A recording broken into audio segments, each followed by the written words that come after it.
তুমি মোর জীবনের ভাবনা। মৃত্যুর পর মানুষের শেষ ঠিকানা কবর, কিন্তু বাংলাদেশের চলচ্চিত্রের কিংবদন্তি সালমান শাহ যেন মৃত্যুর প্রায় ৩০ বছর পরও সেই শান্তিটুকু পাননি।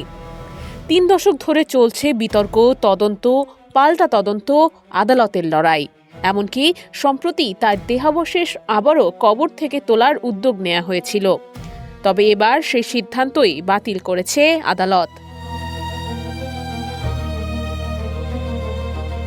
চিত্রনায়ক সালমান শাহর দেহাবশেষ কবর থেকে উত্তোলনের আদেশ বাতিল করেছেন আদালত। মঙ্গলবার ঢাকার মেট্রোপলিটন ম্যাজিস্ট্রেট আদালত বাদীপক্ষের আবেদনের পর এই আদেশ দেন।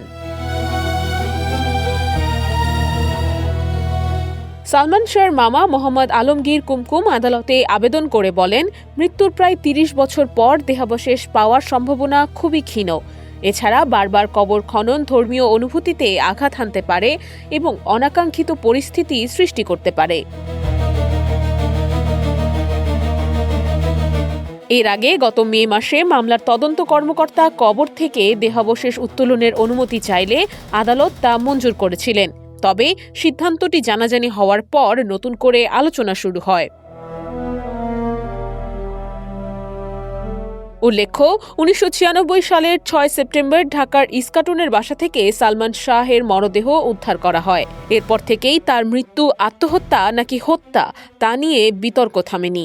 প্রথমে সিআইডি, পরে বিচার বিভাগীয় তদন্ত, প্রতিটি তদন্তেই আত্মহত্যার কথাই উঠে আসে। তবে সালমান শাহের পরিবার, বিশেষ করে তার মা নীলা চৌধুরী কখনোই সেই তদন্ত প্রতিবেদনে সন্তুষ্ট হননি। বারবার নতুন তদন্তের দাবি জানিয়ে আসছেন তারা। ৩ দশক পরেও তাই সালমান শাহের মৃত্যুর রহস্যের চূড়ান্ত সমাধান হয়নি।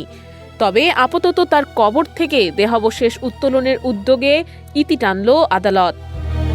নুসরাত অনন্যা, ডেস্ক রিপোর্ট, এদিন।